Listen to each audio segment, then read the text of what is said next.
sucker! Gonna be talking about your new book here, I'll Be Damned. Mm-hmm. I read a little bit of it, and I must say you are a very, very interesting individual. Come from humble beginnings. Tell me a little bit about your childhood, because it correlate with my life just a little bit. If you could tell me just a little bit about your growing up. Born in 1941, in the middle of the Second World War. Yes. You know? Yes. And born in a hospital that was bombed to smithereens. And my mother gave birth to me down in the basement of that hospital with 200 other pregnant women.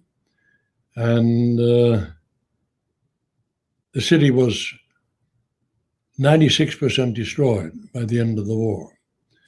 So the first 4 years of my life were bombs every night. And then from 1943 to 45, bombs every night and every day. Wow. They would come at night and later on during the day, squadrons of them, dropping their loads of bombs over my city. And so I remember that sound vividly. And I remember being taken down to the basement every day, every night. And then you never knew when you came up what was burning and what was not burning, you know? Yes. Animals screaming and anyway, tough time. So that's how I grew the first 4 years of my life. It's in a town called Kiel, Kiel, in northern Germany, north of Hamburg. And it was a town in which they build warships and submarines. So hence it obviously was a huge target for the Allies. Yes. And the reason I say that, why I feel like our lives kind of correlate with each other. My grandfather, his name's Naaman James. He was born in 1889. Mm-hmm. He passed away in 1990. And he was in World War II. And it affected him so much. And I always wish that I could just see through his eyes, you know, what he went through. My grandfather, he never drove a car.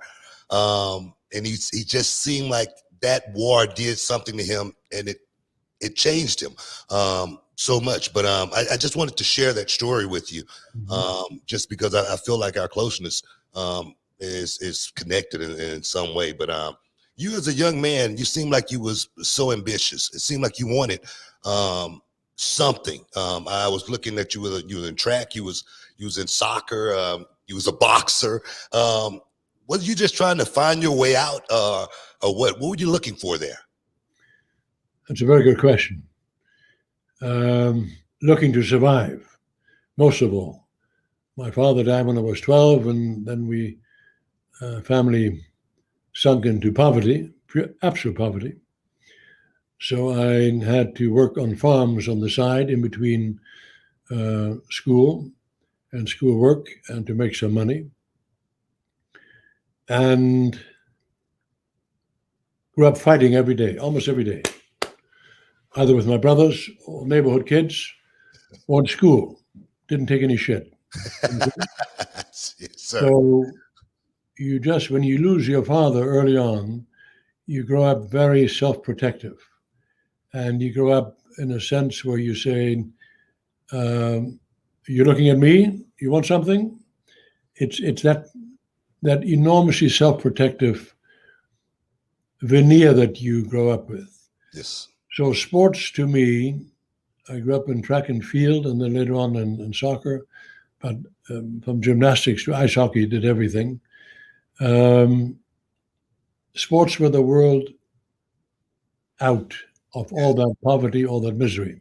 Yes. Sports and girls. Okay? Yes, indeed. And that is what one was looking for and forward to, really. Yep. Yes. The rest was just tough. Yeah. And school was tough. We had teachers who had come back from the Russian front or the Western front or with one arm or one eye or whatever. Tough guys, you know, who had been in the worst part of it. Now, when it comes to someone like your grandfather, it's very interesting that you mentioned that. We had very positive feelings about American GIs. Now, we were occupied by the Brits up in northern Germany. That was okay, sort of, kind of, but we always admired Americans. We loved your music, loved it. Yes. We loved jazz, we loved all that stuff. We loved it. My first impression of an American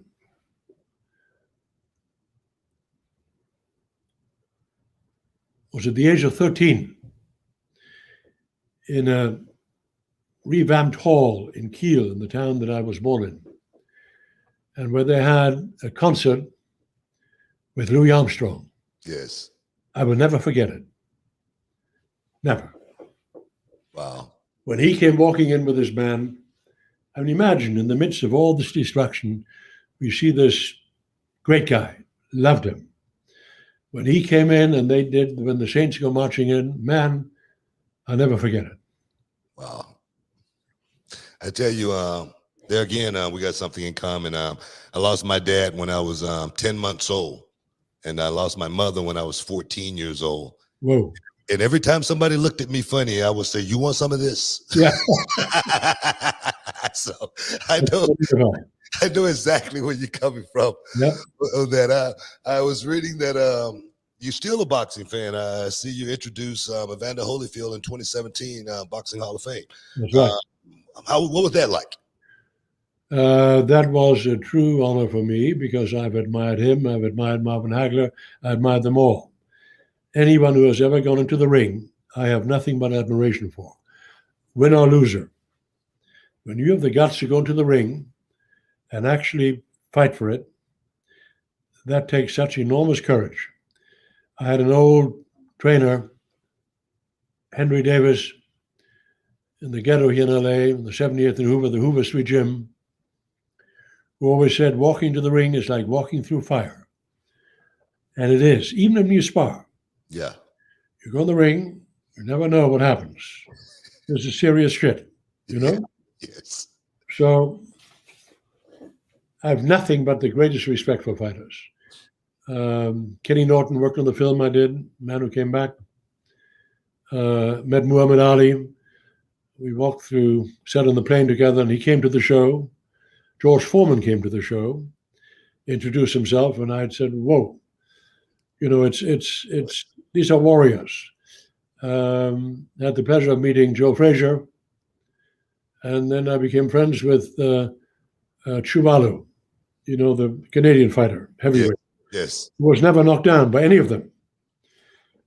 He fought Ali, he fought Kenny Norton, he fought Frazier, fought them all, was never knocked down. Yes. A bull of a man who now sadly is suffering from Alzheimer's, I think.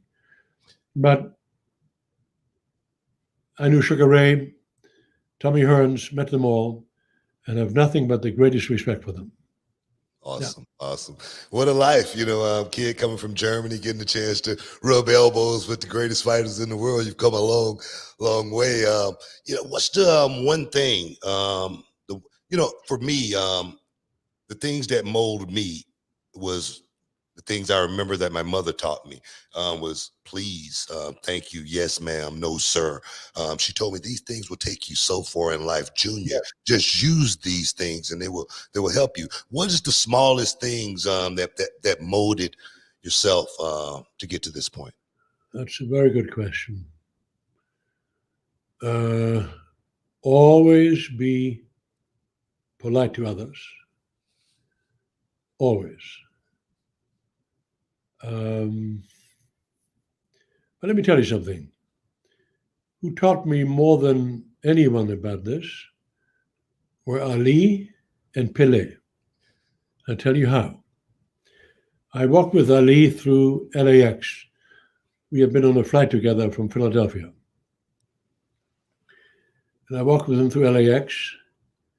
I've never seen anything like it. I've been around a lot of stars. Everyone stopped. They all looked at him. From 6 to 80.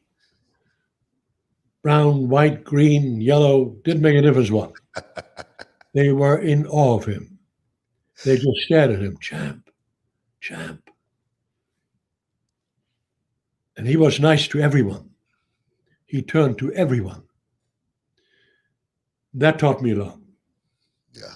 Another guy was Pelé, the other most famous name in sports in the world other than Muhammad Ali. Yes. Okay? Yes. The most famous, period. Yes. And I was invited to a press conference in Beverly Hills where he was introduced. His team was in LA, and I had been invited, and they had who's who there. Sean Connery to Charlton Heston to Gregory Peck, everyone was there. And I had brought my son, who was then 10 years old. And they were all waiting for Pelé to come in. He came in, very politely nodded to everyone. The first thing he did, he walked to the kitchen to say hello to all the dishwashers. Wow. Wow. Wow. That's big right there. I tell you, you and I, we got so much in common, Mr. Braeden. Mr. Braeden, I must say, and the thing is, Muhammad Ali, he was my idol. I got a photo on the wall right here, Yeah.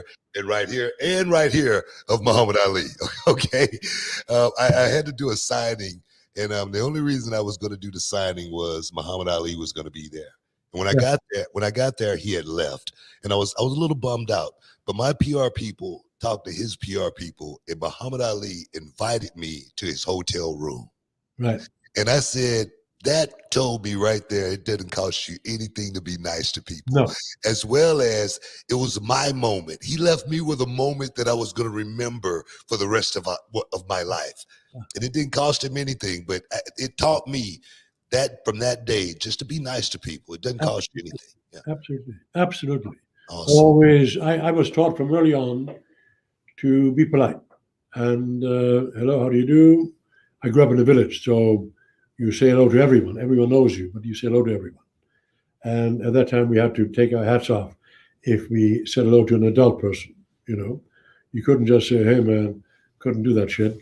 You just said, "Hello, how do you do?" And so, but look, the greatness of Ali is almost immeasurable. That guy, purely as a boxer, as an athlete, took more punishment from the biggest hitters in the business to go up against George Foreman, Yes. against Kenny Norton, against Joe Frazier, Chuvalo. and Chuvalo. But what I'm saying is, it's unimaginable unless you have been there a little bit, and I've been there a little bit, to now imagine being hit by George Foreman or Ernie Shavers or Kenny Norton, any of those guys, and withstand it. And then in the Thriller, no, not the Thriller Manila, but in Kinshasa. Okay, the Rumble. Rumble in the Jungle. Yes. To invite George Foreman to hit him. Come on, man. He talked so much shit to him, you have no idea. I know from Jim Brown, who sat at ringside, told me afterwards, Ali talked so much shit to him. And Foreman got angrier and angrier and was just hitting him with all his fury. Imagine getting hit that way by George Foreman. I can't imagine it, and then in the 8th round, pop, pop, and that was it. Yes, indeed. Unbelievable. Man, you know, I tell you, I'm having such a good time having this conversation with you right now. I've watched a lot of your photos, and you seem to be someone who really took pride in looking a certain way when you walked out. And when people looked at you, you wanted them to know, hey, I'm in shape. I'm taking care of myself. You don't want to run up on me. I'm 80 years old. Yeah, I know, but you still look great. What's your secret? I don't give a damn. What's your secret? What is your what's your secret? I hit the damn heavy bag almost every day. Do you know that? Wow. Every day. Then I do clean and jerks. You know, Olympic lifting, Yes, obviously. indeed. You know. Yes, indeed. Whoop, You see this? You see this? You see this right here, don't you? that's it. Brad, show him that right Hey, there. hey, brother. You see this? Yeah. So clean and jerks. Then in the mornings I wake up, I do 100 left, right, left, right, left, right, Yes, 100. Then 100 hooks. Then 100 uppercuts. Pa, pa, pa, pa, pa, pa. That's how I start. Wow. Day. Then I will do some push-ups and do knee bends. That's to wake up. Then as the day goes by or I have time, Whenever I come home, doesn't make any difference. I then do clean and jerks. I love that movement. I learned that in track and field. Yes. You know, the athletes who know the most about working out are track and field athletes. Definitely. They know the most. I knew about clean and jerks when I grew up in Germany already, age of 18, 19, 17, 16. It's the best all-around movement. Boom, boom. Wow. So, and sometimes I walk hills. I don't run anymore. That's the one thing I regret. I can't play soccer anymore. I loved soccer, loved it. Won the U.S. Championship in 1973. And my right hip, I have a resurfaced right hip. And I wanted to ask you about your wrestling thing. I know that you have injuries. All I'm telling you is don't ever have it resurfaced. Have it replaced. Gotcha. It's less invasive of a surgery. When you have a resurfaced hip, they take it out, they put in a new top, and put in something in the acetabulum, and then put it back in. That's very invasive and takes you long to rehab. Not with me, but it generally takes a long time. With a replacement, is that much of a cut? Nowadays, they have it perfected, and rehab is not very long at all. Definitely. So the only thing that I regret about my age now is that, first of all, no one wants to play with me anymore at this age. You know, guys my age, I meet them once a week. I meet all my old teammates, and I said, "Shit, I don't want to go out there anymore." And I said, "Come on, man, let's go." And I haven't stopped. I feel young and restless. Awesome. I really do. Awesome. I really do. Hey, I totally understand. My age. I'm 56 years old, and I push myself every day. I say I'm going to push myself until I can't push myself anymore. But never give it up. Definitely. I wanted to talk to you a little bit about Young and the Restless in your career. I must say, first and foremost, I've been a huge fan. I'm not just talking to you here as a journalist or anything like that. Somebody's just reporting here. I've been a huge fan. At one point in time, I was hooked on those soap operas where I couldn't leave the house. I couldn't even get to. You know who else was hooked? Who's that? Jesse Ventura. Yeah. You know why? Because the soap operas in professional wrestling, they're almost similar to the same. They have a lot of things that are so similar. One of them is getting in that business and being in it for 40 years now. For me, I've been in the wrestling business for 30 years. I've been on television for 30 years straight. You've been on television for 40 years, pretty much on that show. No. For 60, since 1962. No, just on that show. 41 years. 41 years. Yeah. And that right there is what I want to talk to you about. For me, being in the wrestling business for 30 years, I've seen so much. I've seen the business change so much. What has changed as far as your business in 40 years? Because it seemed like it's still rolling, and it's still rolling very strong. Good question. Obviously, when I started, there were 13 soaps. Now there are 4 left. Yeah. So they're expensive to mount. But what do you substitute them with? We have endured. Our ratings have been #1 for 32 years. So I don't know what keeps it going. I love the fact that it is. I love doing what I'm doing. Very proud of it. And we play in many countries of the world. And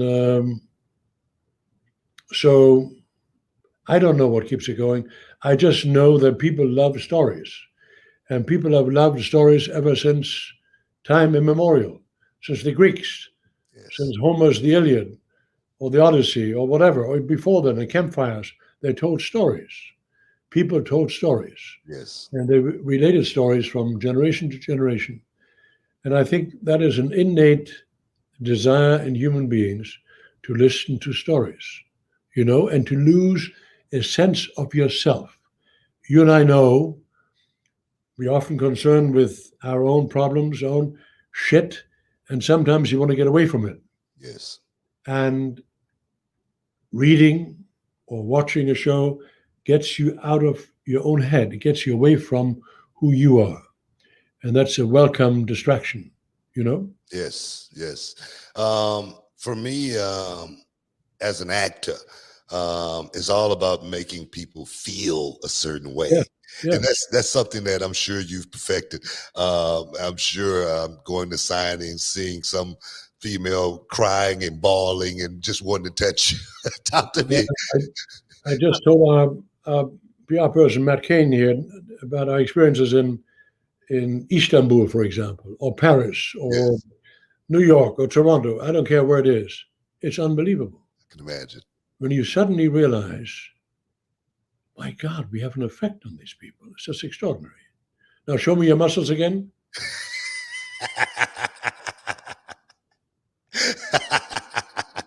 You're looking good. You're looking real good. I tell you, I was reading as far as you getting ready, to get in your work mode. For me, with professional wrestling, we always got a script to read. We always got so many words we got to say, and sometimes it boggles my mind. And Yeah. some of the words are words that I have never said before in my life. And I was reading that you got into it early on in your career with someone trying to tell you how to read the script. Is it something as far as ad-libbing a lot in that business? What you do? No, No, no. not at all. And I'll tell you why you can't do that. To a certain degree, you can, but you can't because we shoot with 3 cameras, sometimes 4 cameras. That means if you and I are in a scene, they need to know when you speak to come back to me, etc. So they as they follow you and I speak, they follow the script and say, okay, camera 1, camera 2. They expect you to stop at a certain point to now change camera angles. So sometimes I say, I don't give a damn what the fuck the camera angle is, just shoot it, whatever comes out of my mouth. But not very often. Not very often at all. You So can't do that. You figured it out then when they told you to say it exactly the way it's written. Oh, there's someone told me that once. Yes. I said, are you kidding me or what? Exactly. You mean this is written in stone? Are you serious? My God Almighty! I remember when I started out, some pompous producer came to me and said, this is every word is as written. I said, no shit. You mean to tell me that Shakespeare didn't change things in the last minute? Are you kidding me or what? I have This business is the cooperative business. As you know, doing what you do, you cooperate with your fellow actors, with the fellow crew. It's a cooperative business. Nothing is written in stone. Definitely. Nonsense. Yeah, I totally understand. But sometimes when you got the boss telling you to do it a certain way, I have a rule. I have a wrestling school here in Texas, and I have a bunch of students. And I have a rule: when you're 99%, you keep your mouth shut. But when you're 100%, you speak up 100% of the time. Now, that 100% is speaking up. You might get fired, but you might feel good about yourself. So you got to learn it along the way. Well, the point is that my rule is very simple. You don't change the storyline. That's really my rule. Do not change the storyline. Do not change the intent of the writer. Never. I have too much respect for writers. Great respect for writers, primarily folks. You've been in the business a long time, and now you finally write the book. Why did you wait so long to write the book? I mean, because you have a life to where you got 3 to 4 books as far as the stories that you got. Someone talked me into it. The woman I wrote the book with, and I said, well, what do I have to do? She says, well, I interview you, you talk, and then I show you what you have said. It's okay. Let's try it. So we did. And I actually enjoyed the process. And she was very good. And wasn't painful at all. The point is, there's so many things to talk about and that interest me. And if I were very honest about some things. I'd rather wait until the end of my career. So it's you know, it's a. I mean, I have so many things to say politically, so many things. It interests me a great deal. I think politics are very important, and I grew up in a country that had momentarily forgotten how important it is, and plunged the world into a disastrous Second World War. You know, when you think about how the early periods in the 30s were not taken seriously by a lot of people. Yes. It was building up and building up and building up more and more until finally the shit hit the fan, you know? Yes. And it was too late. So it is very important to learn from history. It is very, very important to learn context. We have to understand the context. History is an ignored subject matter that needs to be taught far more frequently than it is. We need to understand the context within which certain things happen. Yes, totally understandable. How about American history? Extraordinarily fascinating. But you need to understand the context of it all. So, anyway, a lot of things to talk about. And now let me ask you a question. Go for it. You're a professional wrestler. Yes, How are sir. you dealing with injuries? You know, I'm dealing with injuries pretty good. I wrestled for over 20 years. But I think what helped me was I never played sports before I got into wrestling. So my body was pretty much a virgin. I've had my knee scoped twice, and that's it. But I learned how to like get through the business and work a certain way and try not to get hurt as much as I possibly could. I'm like you. I strategized to make it. You strategize to get to 80. I strategized to get through that business, you know, not too beat up. Now, let me ask you this. So your hips are okay? Yes, sir. You guys take a lot of big falls. Yeah. I had a rule. I never would pick up a guy over 200 pounds. How much do you weigh? How much do you weigh? I weigh 230. Uh-huh. Yeah. So I always made sure How tall are you? I'm 6'3". Big dude. Yeah. But I just never picked up any big guys, and I tried to make sure I tried to do as less as possible. I tried to entertain like you. I tried to make the fans feel a certain way when they watch me. And sometimes it was done through smoke and mirrors. You thought you were seeing something, but you really wasn't. Well, let me ask you this. When you get on those ropes and you jump down on someone, it's real. man, that looks suicidal almost. It's real. A lot of guys get hurt. A lot of guys get beat up. We have a saying in the business: no wrestler leave unscathed. It's just like boxing in a sense where it's not whether you're going to get hurt or when or if. It's just a matter of when. It's just that type of business. But you know the nature of the beast and the man. We go out, we have fun, and we have fun as long as we possibly can, and then we hopefully it's as good on the other side. Well, I've enormous respect for what you do. Now, did you ever do some real wrestling or martial arts or anything like that before? I trained martial arts as well as I trained in boxing. I just never had a real fight in competition or anything like that. But I've always been a pretty tough guy. I've always been very confrontational like yourself. I always liked fighting the bullies. You know, I always wanted the bully to pick on me, and then I would show him exactly what I had and wouldn't get in trouble for it. You know, so I was one of those. They wanted to throw me out of school. I remember I was a guy who he always wanted to. So had just taken a shower after gym class, and it escalated. And he came across, and I hit him with the right cross and nailed him. Boom. And down, right? I was 14. So I remember the teacher coming in. Said, "What's going on here?" I said, "You want something too?" I said, "You want something too?" to the teacher. So they want to throw me out of school. So my mother said to the director of the school, "How do you think I deal with 4 strong-headed boys as a widow when you as a man can't deal with one?" It made sense to him, so they kept me in school.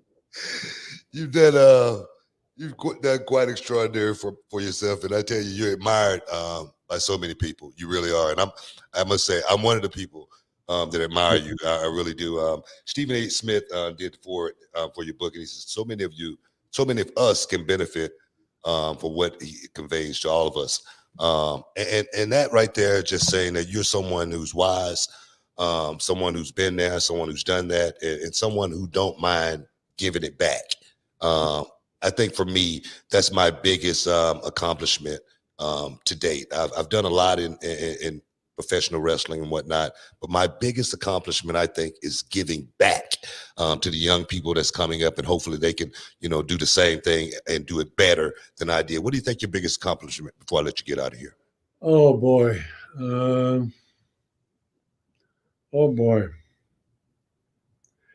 That's a very good question. And when it comes right down to it, I think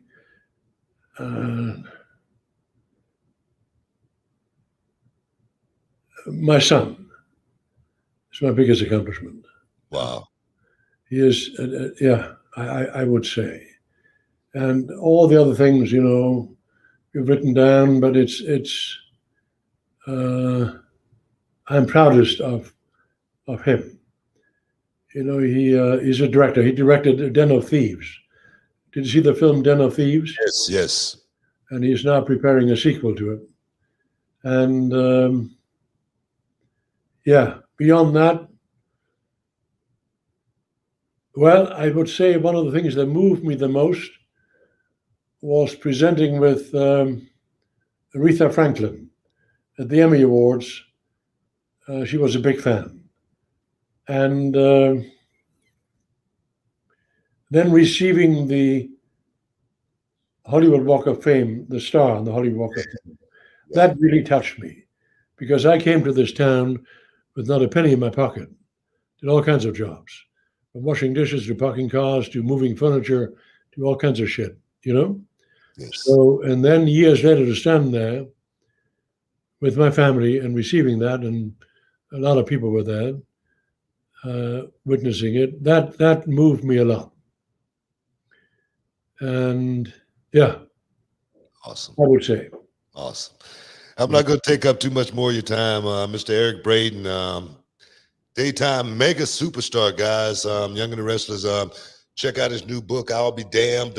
Sure it's in all the major bookstores out there. Don't miss out. Don't get shut out on getting that book. I want to thank you again for stepping inside the Hall of Fame, giving us a little bit of champagne wishes and caviar dreams. You bet. And I would be in Arkansas at the Martin Luther King Day celebrations in two little towns in Arkansas in January, I think in the teens sometime. Yeah. And